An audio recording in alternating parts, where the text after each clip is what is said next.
Magandang umaga mga ka-NG! Excited na ba kayo na mapanood at makilala ang mga panauhin natin ngayong umaga? Mas excited kami dahil muli na naman tayong magkakasama-sama.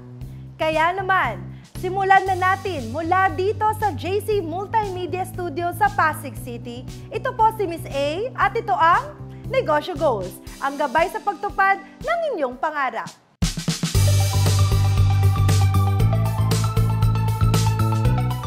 Aware naman tayo na karamihan sa mga artista ay pinipili pa rin na magkaroon ng sarili nilang negosyo.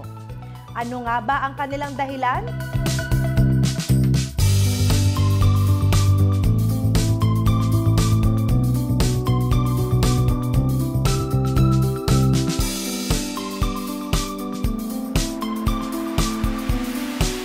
So, yan, ang Wash and Eat, nagsimula siya sa idea ni Mama at saka ni Papa.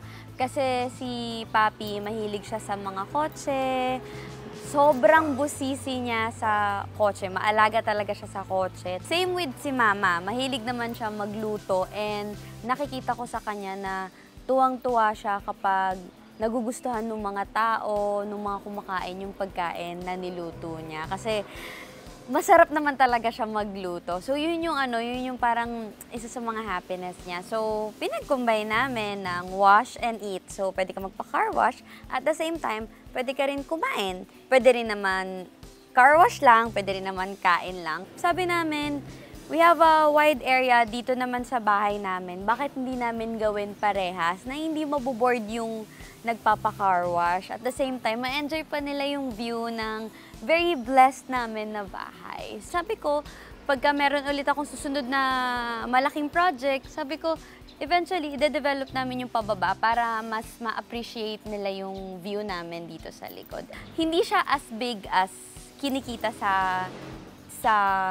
pag-aartista, pero iba rin naman yung saya na naidadala mo dito sa negosyo na to. Kasi you bring good food, you bring good service, car wash, and at the same time, yung buong pamilya mo, na-excite sila sa develop nung Wash and Eat. Hi! Iniimbitahan ko po kayong bisitahin ang Wash and Eat. Car wash po siya na may restaurant. Pwede kayong magpa-car wash, pwede rin kayong kumain, pwede rin naman both, or pwede nyo rin enjoyin ang aming view dito sa likod. Papakita namin yan. Meron kaming coffee, milk tea, and dining, snacks, lahat ng gusto nyong kainin. For sure, meron dito. Comfort food. Masarap yon. Luto yung lahat ni Chef Mama Jessica. And yung car wash, it's gonna be clean, guaranteed, sabi nga ng papa ko. And yun, matatagpuan nyo po ito sa Angat, Bulacan. I-search nyo lang po kami sa Facebook and sa Instagram, Wash and Eat. Hi! Nandito tayo ngayon sa Wash and Eat sa Angat, Bulacan. Ito yung isa sa mga negosyo namin dito lang sa aming bahay. So tara, itutur ko kayo dito.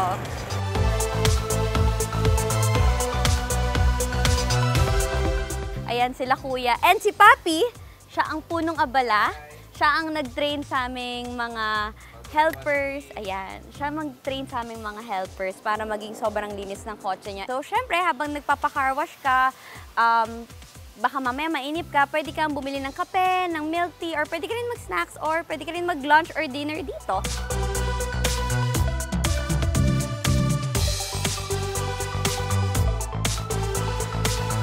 Ito ang aming chef. Mahal yung chef na to, pero sobrang ganda niya. O, diba? Hi po, good morning. Kamukha ko yung chef. Ito si Chef Jessica, ang aking mama. Siya ang punong abala sa pag-aayos ng pagkain sa kusina. Siya ang timpla ng, hindi siya yung nagtitimpla, pero timpla niya yung mga coffee, milk tea, and lahat ng mga pagkain dito. Siya yon. At meron siyang bagong pa-andar, yung chili sauce, na pinapapakuyan ni Julian kahit na sobrang anghang. So, yan yung theme and favorite color ko. And dito meron lang mini playground para sa mga bagets and mini arcade para sa mga feeling bagets. At ito yung mga dapat nyong puntahan dito. Ito yung super blessed namin na meron kaming ganitong view kasi mahirap makahanap ng view na to. Ano to? Tinatawag namin na, ano ba, million view? Millionaire's view? Million peso view? Basta yung pangmalakasan na view.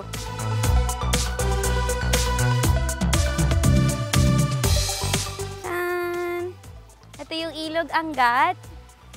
At kabilang bayan na yung makikita nyo. Tapos doon, sabi nila, Antipolo na daw. Tapos doon, Cebu na yung makikita nyo. Charing, hindi.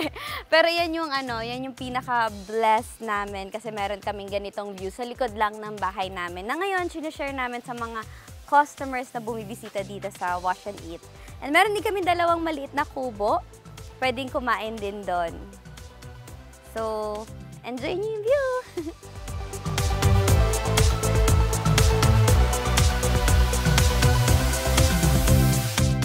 O ngayon, alam nyo na, for security at sa kinabukasan ang karamihang dahilan ng mga artista na negosyante pa.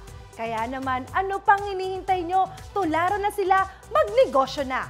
Magbabalik ang Negosyo Goals. Yo, what's good mga Selfie Lord and Queens? Welcome sa Harry Spot and Sound. It's self-portrait by JC Multimedia Studio. Sa lugar na to, hindi lang pala pics. We've got some looks tips na sigurado magpapakilig sa'yo. Static theme, level up your selfie game with dreamy visuals, at mga kwento na bukod tangan sa studio lang mangyayari.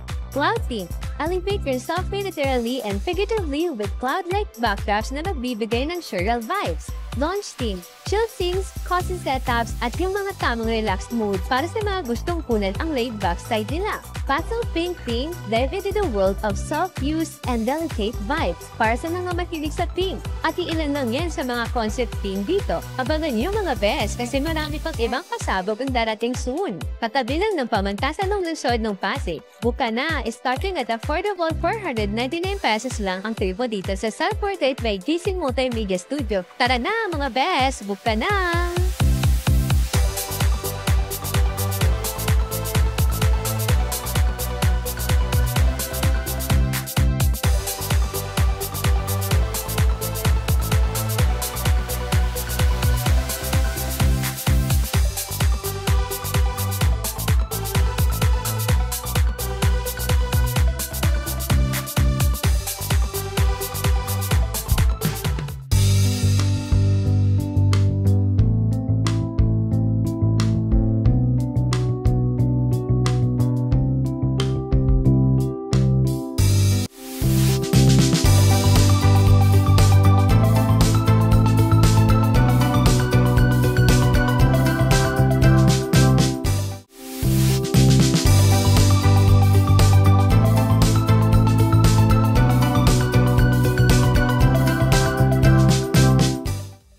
Purple Hearts Dietary Supplement, ang bagong bitamina para sa buong pamilya.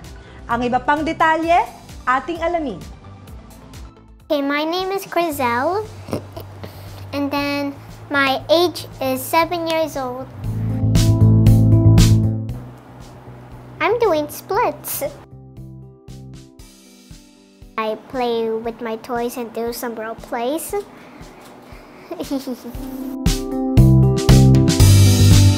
It's very nice. I mostly love it because I love all of the purples. There's pastel. It's definitely my favorite color. It looks so adorable. I love pastel.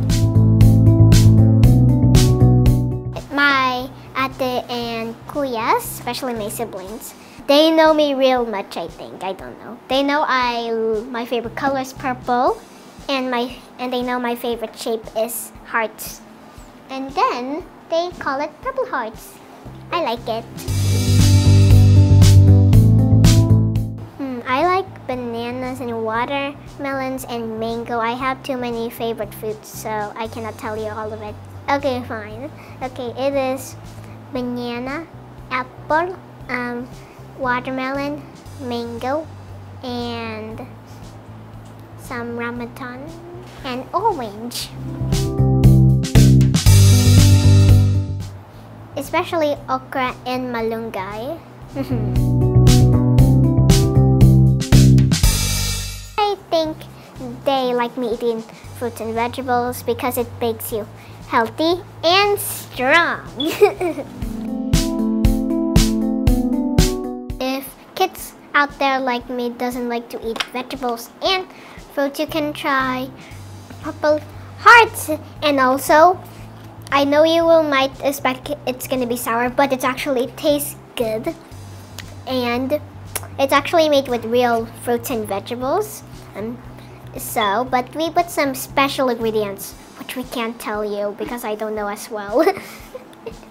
And that's all. Hello everyone. So, you know me, right? Crizel. So, you gotta try Purple Heart.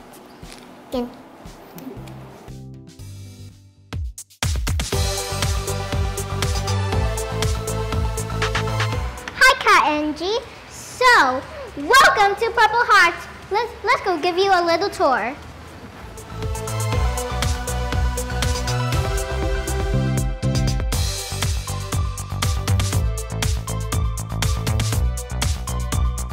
So, here's the other room. This is one of my favorite rooms in the office.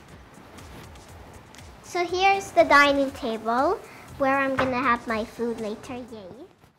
And here's a little stage, which I don't know what it's for. And here's a little couch.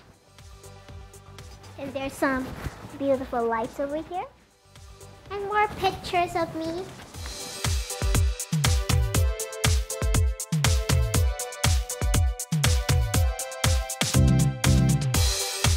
Especially, I love Purple Hearts. It's one of my favorite candies in the world. Not really a candy. And here's my favorite hangout place.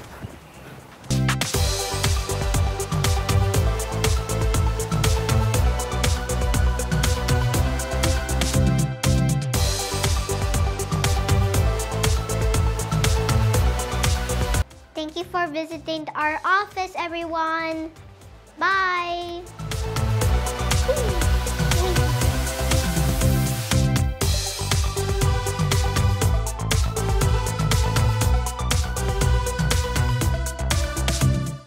Hope you have fun, everyone, on this video. Bye! Enjoy the Purple Hearts Fruity Boost and the Veggie Boost. Now, this is the real bye. Bye! Health is wealth, ika nga ng karamihan. Kaya naman, huwag pabayaan ang kalusugan. Stay tuned lang kayo dahil magbabalik pa ang Negosyo Goals.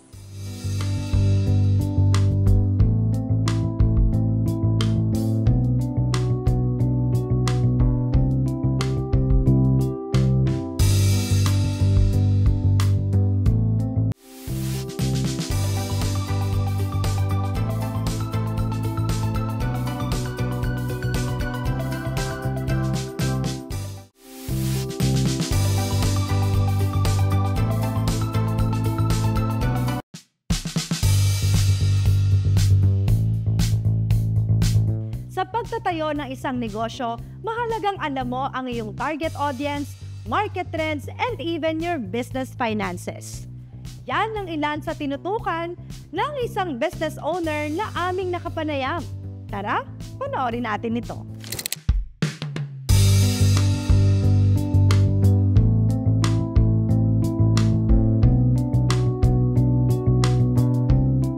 Thank you, Miss A. At andito ngayon tayo sa Nippon Care Manufacturing Corporation dito sa Pandacan, Manila. At kasama natin si Philip at Phoebe Ong-Chan. Si Philip ang Managing Director at si Phoebe naman ang Social Media Manager. Okay, una kong tanong sa inyo, pwede bang paki-explain muna kung paano nagsimula itong business na ito? Nag-start po kasi siya nung may kaibigan yung brother ko na from Taiwan.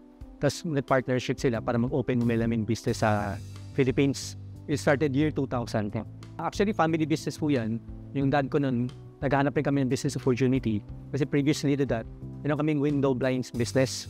So, 6 kami magkakapatid po eh. So, sabi ng dad ko, we can venture to new businesses naman kasi marami naman kami.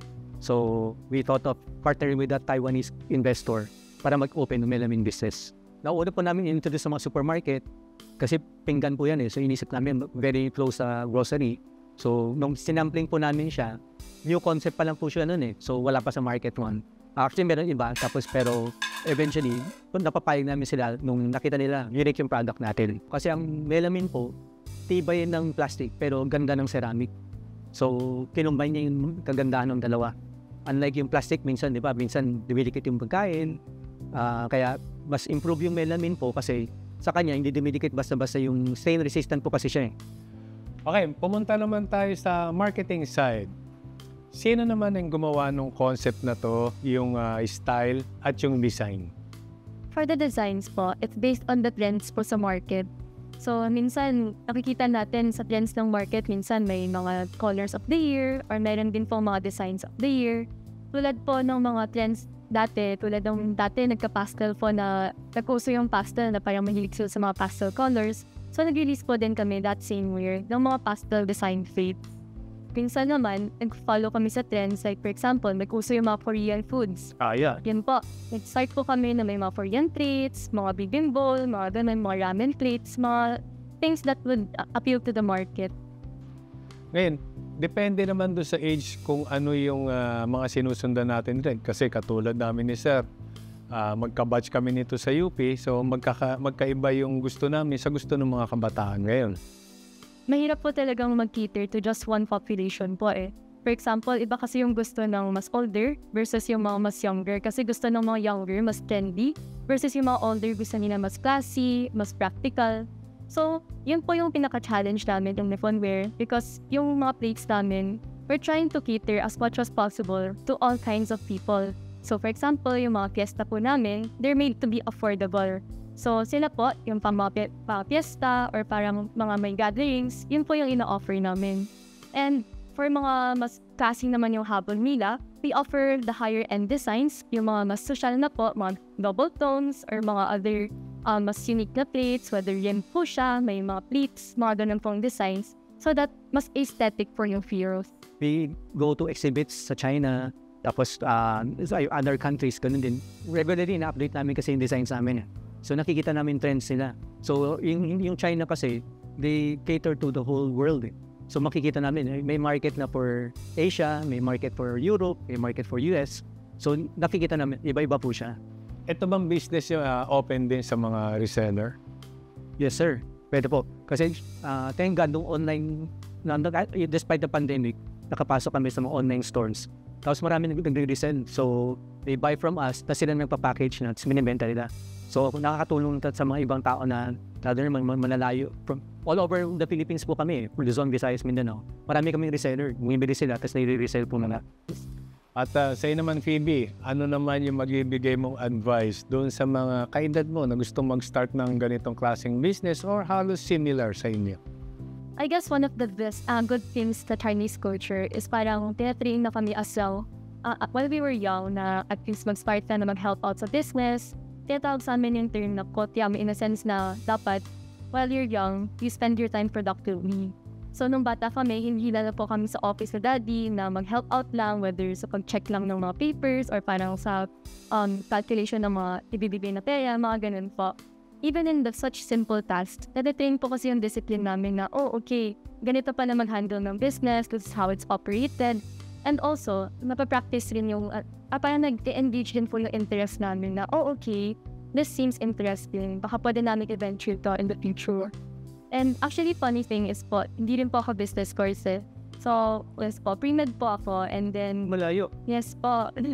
But finally, naging passion ko rin po yung business. But dahil na nagka-roots ako while I was young, so nag-start po yung interest ko there. And then I'm trying to explore further na i-incorporate yung current profession ko po with business. Okay, mga kanegosyo, baka gusto silang imbitahan para sa inyong negosyo ngayon.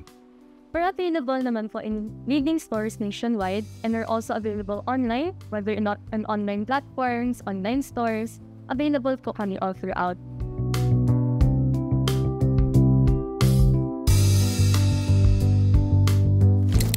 Naku, maraming salamat sa inyong payo at oras. Sigurado kami na maraming napulot na ideya ang ating mga ka-NG. Muli, magbabalik po ang Negosyo Goals.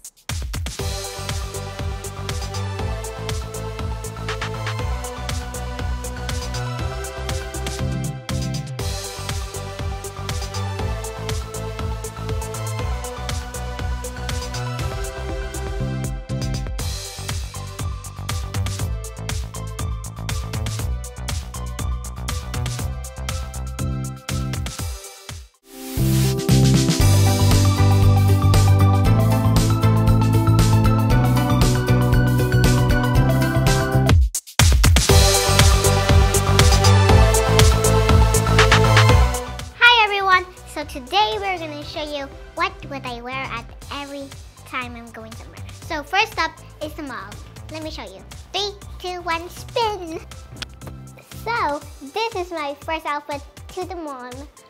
It's sweatpants and some shoes and a hoodie and a crop top under here. So I mostly do in the mall is playing there in the playground there, and also do some little dancing, shopping, of course. That's the main thing about me. And also I usually buy clothes again. Because fashion and comfort. Yay. I like that. So the next one is I'm going to the party. I want to wear a flower dress. Let's go look what it looks like. Whee!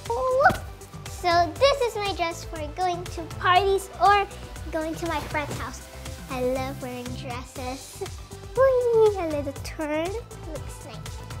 I love it.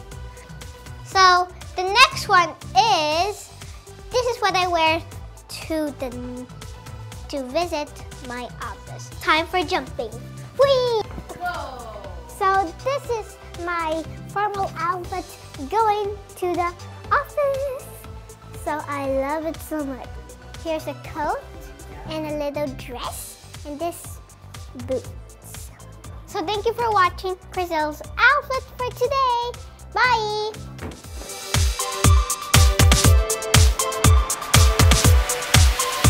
Welcome back mga kanegosyo, dito pa rin sa Negosyo Goals! Para sa ating Pera Talk segment ay makakasama naman natin ngayon ang isang missionary pastor mula sa Kogyo, Antipolo, Rizal na nagkakandak ng iba't ibang livelihood program para makatulong sa ating mga kababayan. Walang iba kundi si Miss Eileen Vicente. Hello po, Pastor. Good morning po. Mga ka-NG, alam nyo ba na si Miss Eileen ay gusto palang magkaroon ng sariling radio station? Miss Eileen, bakit po? Ano po yung naisipan ninyo at bakit gusto nyo magkaroon ng sariling radio station?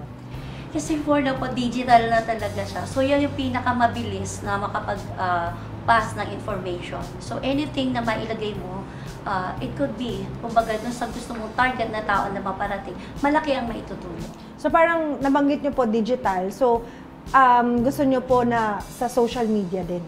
Ay, yes po. Yes po. Kasi more on, mga tao, cellphone, Facebook, di ba po? So, malaki po yung maitutulong.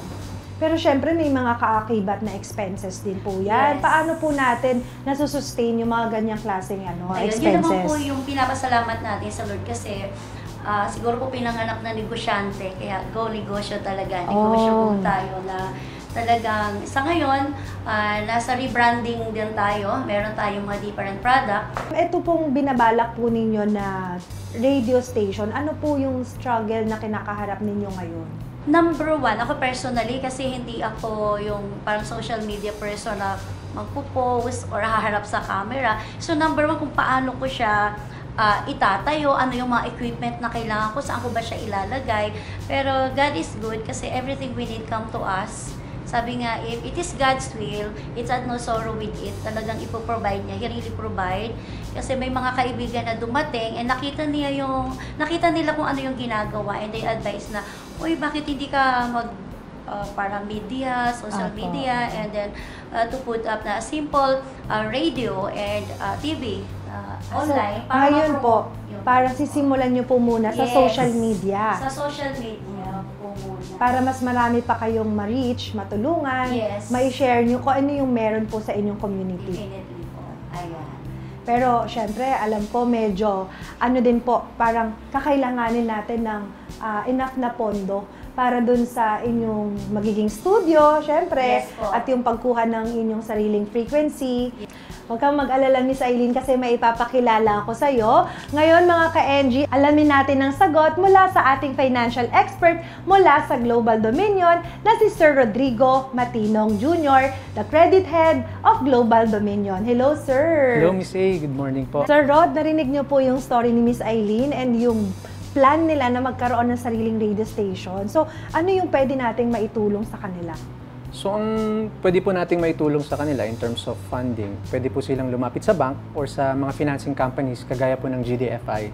So sa GDFI, meron po kami mga loan products, kagaya ng Sangla ORCR at Sangla Titulo, wherein makakakuha po kayo ng cash pag sinanla niyo po yung ORCR ng inyong unit, collateral unit, or titulo ng inyong lupa. Ngayon po, yung pondo po na yun ay pwede nyo gamitin para i-enhance po yung inyong negosyo para sa growth plan nyo po. And then bukod po doon, since yung negosyong naisip ni Miss Eileen ay medyo out of the box talaga. So first time din po ito, Miss A, sa inyo. sa GDFI na meron kaming matutulungan na ganitong magnitude o ganitong scale yung negosyong gusto niya i-put up. So, ibig sabihin, sa Global Dominion, hindi lang after na makahiram akong pera sa inyo, bye-bye na tayo. Hindi Yes na, hindi po. ganon. May support system. May support po. Kasi po, ang isa sa mga objective po ni GDFI ay financial inclusion. So, gusto po natin tulungan talaga yung mga small and medium scale businesses na mag-grow po talaga. And syempre, yung success nila, success nyo rin. Syempre po. May tanong pa po kayo, Miss Eileen, kay Sir Rodrigo? So far naman okay lang, sir. Ano po, and thank you so much kasi at least po as early, salamat kasi may mga tao na ginagamit para ma-advise yung mga tulad namin na nagsisimula, kumbaga sa out-of-the-box na dream. Maraming salamat, Miss Eileen, and good luck po sa inyong adhikain. And of course, to Sir Rodrigo of Global Dominion, maraming salamat sa inyong advice. Napakaganda. Ang ganda ng payo nyo kay Miss Eileen. And even the mga viewers natin for sure, ay natuto rin talaga sila ngayong umaga. Isa na namang Pera Talks tip and advice mula sa ating eksperto ang ating natutunan sa umagang ito. Kaya naman, laging tumutok sa ating programa. Ito pa rin ang Negosyo Goals, ang gabay sa pagtupad ng inyong pangarap.